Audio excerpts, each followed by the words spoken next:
The Dallas Cowboys are gearing up for their organized team activities, OTAs, this week. This event provides the first live look at the team's 90-man roster. However, there are still several unresolved issues with the Cowboys roster that need to be addressed ahead of the OTAs. A few weeks ago, edge rusher Micah Parsons hinted that he might opt out of some of the OTA work. However, he participated in the voluntary off-season program last week, suggesting he may be present after all. Cornerback Trevon Diggs is currently in rehabilitation following surgery on his left knee, while the team's star quarterback, Dak Prescott, will participate only to a limited extent as he continues to recover from last season's right hamstring avulsion surgery. The Cowboys have been active in the offseason, acquiring several key players through trades. These include a first-string wide receiver, George Pickens, from the Pittsburgh Steelers, a first-string linebacker, Kenneth Murray Jr., from the Tennessee Titans, a potential first-string cornerback, Kaiir Elam, from the Buffalo Bills, and a backup quarterback, Joe Milton III, from the New England Patriots. Additionally, the Cowboys have signed several free agents. This move echoes their pre-2024 strategy of filling gaps in the roster before the draft with cost-effective signings. These include pass rusher Dante Fowler Jr., running backs Miles Sanders and Javonte Williams, and defensive linemen Solomon Thomas and Peyton Turner. While OTAs generally don't involve full padding, thus making it difficult to make personnel decisions, there are still considerations that need to be made for the roster. Here are 3 remaining questions. First, who will play the nickel cornerback? Jordan Lewis recently signed a lucrative contract with the Jacksonville Jaguars, leaving a gap on the field and in the locker room. How the Cowboys manage this position will partly depend on the health of their existing players. Trevon Diggs may not be ready for the start of the season, and Siobhan Revel Jr., a third-round pick, is expected to be fit for practice at some point in training camp after recovering from a torn left ACL suffered in September. Kalen Carson is also returning from off-season shoulder surgery. Darren Bland filled the slot in 2022 after Lewis sustained a severe foot injury, and in 2023, he set an NFL record with 5 interception returns for touchdowns, leading the league with 9 interceptions. He missed 10 games in 2024 with a stress fracture in his left foot. Bland is capable of handling the role if needed, but he may be too valuable as an outside corner. Both Elam and Carson have experience playing outside. Revel will be asked to adjust to the NFL while recovering from his knee injury, so moving him inside could be challenging. Second, who will take on the swing tackle role that Chuma Edoga filled for most of the last 2 seasons? The Cowboys need left tackle Tyler Guyton to make significant strides in his second year for their line to make substantial progress under new coordinator Clayton Adams and offensive line coach Connor Riley. However, if he doesn't make the necessary improvements, who will they rely on?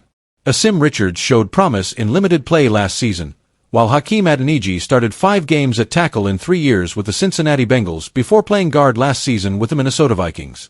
Sadiq Charles was not in football last year but started 8 games at tackle for the Washington Commanders for 3 years before shifting to guard in 2023. Matt Waletzko and rookie Ajani Cornelius are also contenders for the role. Lastly, the depth of the defensive tackle position is a concern. While the Cowboys re-signed Osa Odigizua to a $20 million a year contract in March, and Thomas can play in that position, the focus is on the nose tackle position. 2023 first-round pick Motzie Smith is heading into a crucial season, and while he had some positive moments in 2024, it wasn't enough. The Cowboys drafted Jay Toya in the 7th round of this year's draft. Weighing 342 pounds, he has the size to handle the demands of the nose tackle position. After Toya, the options are rookie Tommy Akingbisot and second-year tackles Denzel Daxon and Justin Rogers. Last year, the Cowboys signed veteran Linval Joseph towards the end of training camp, and there's a possibility they might do the same this year if they're not satisfied with their options over the summer. Regardless of the unresolved issues, the Cowboys' run defense will be about the collective effort of the entire front 7, if not bulk from a few interior linemen. The Dallas Cowboys, a team renowned for their strategic maneuvers and bold trades, made one of the most significant ones during this year's offseason. They managed to secure the talented wide receiver, George Pickens, previously of the Pittsburgh Steelers, a move that has attracted widespread attention and anticipation within the NFL fraternity.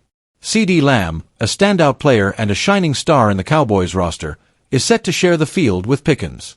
However, Lamb was quick to address and suppress any potential doubts about whether the 2 high-caliber receivers could coexist and work together in harmony on the same team.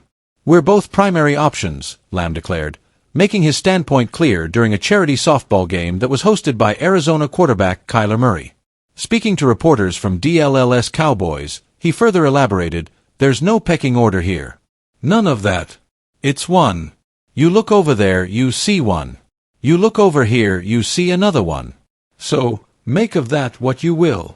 The statement seems to emphasize the mutual respect and camaraderie between the two players, leaving no room for egos or competition within the team. George Pickens, who was also present at the event, agreed with Lamb's assessment of their budding relationship on the field.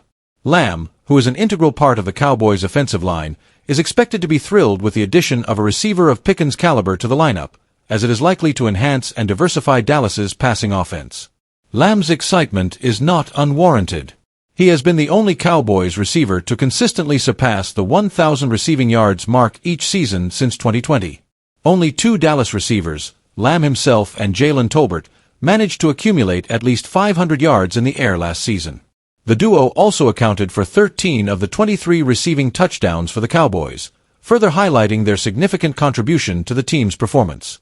George Pickens, on the other hand, is entering his fourth NFL season after being picked by the Steelers in the second round of the 2022 NFL Draft. He has consistently performed well, amassing at least 800 receiving yards each of his 3 years in Pittsburgh. Pickens had an exceptional season in 2023, recording a career-best 63 receptions for 1,140 yards and 5 touchdowns. Standing at 6'3", Pickens brings to Dallas not just his impressive height, but also his skill as a formidable downfield threat. His record speaks for itself. He has never averaged less than 15 yards per reception in his career and led the league with a whopping 18.1 yards per catch during his stellar 2023 season. The Dallas Cowboys, with their latest acquisition, have not only strengthened their offensive line, but have also sent a strong message to their competitors. The combination of Lamb and Pickens on the field promises to be an exciting prospect for fans and a daunting challenge for opponents. It remains to be seen how this partnership translates on the field, but one thing is clear: the Dallas Cowboys are not holding back in their quest for glory. When the reins of the Dallas Cowboys defense were handed over to Mike Zimmer at the close of last year's offseason, it didn't take long for the team and its fans to notice a glaring vacuum at the core of their formation. A commanding presence was conspicuously absent, a presence that could effectively shore up the defense against both the onslaught of the run and the surgical precision of the pass. In the early stages of this transition, the Cowboys had to grapple with a few roadblocks. But they soon found their footing and experienced a renaissance in that particular aspect of their defense, a resurgence that turned heads and stirred conversation. Two players in particular, DeMarvion Overshown and Marist Liufau, were instrumental in this shift. However, it was the veteran Eric Kendricks who emerged as the driving force behind this metamorphosis. A pillar of strength and consistency, Kendricks topped the team's chart with a whopping 138 total tackles and was tied for the biggest number of interceptions, with 2 to his name. His performance was steady, reliable, and his innate ability to create plays out of thin air made him a key cog in Zimmer's 2024 campaign. However, the winds of change swept through the team once again, with Zimmer making his exit and Matt Eberflus stepping in to fill his shoes. As part of the new administrative overhaul, the Cowboys put their heads together and made concerted efforts to bolster the depth of their defensive lineup. They signed Jack Sanborn and Kenneth Murray Jr., two noteworthy additions that not only added depth to the Cowboys roster, but also became virtually indispensable. DeMarvion Overshown, the standout performer of this group, has had his 2025 season shrouded in uncertainty due to a series of debilitating knee injuries he sustained towards the tail end of the last season. This brings us to the question: could the Cowboys be in the market for additional coverage at the position? Gary Davenport, a seasoned analyst at Bleacher Report, seems to think so. He views Kendricks as the best available linebacker on the market. He explains, at 33, Eric Kendricks may be considered old by NFL standards. However, his debut season with the Cowboys in 2024 was remarkable. He led the team with 138 total tackles, proving that age is just a number. Kendricks may only be a temporary solution, but his overall impact is undeniable. He's the best linebacker available. Related, Cowboys' major trade proposal for Christian McCaffrey? Given his exceptional performance last year, it is evident that Kendricks still has a lot to bring to the table. But the timing might not work in his favor if he's considering making a comeback to the star. Our sources have informed us that at least one staff member has personally recommended Kendricks to Jerry Jones, the owner of the Cowboys. But this recommendation was made before the Cowboys embarked on a series of changes in the linebackers room. Jack Sanborn, in particular, is a notable addition. He has joined the Cowboys with experience of having worked with Eberflus in Chicago, and is expected to fill the middle. Barring an injury or some unforeseen circumstance, it could very well be that the Cowboys are satisfied with their current roster. If the need was more pressing, a reunion with Kendricks could certainly be on the horizon. But for now, it doesn't seem like this option will be actively pursued, which is why this recommendation currently seems somewhat puzzling. Only time will tell how this intriguing narrative unfolds.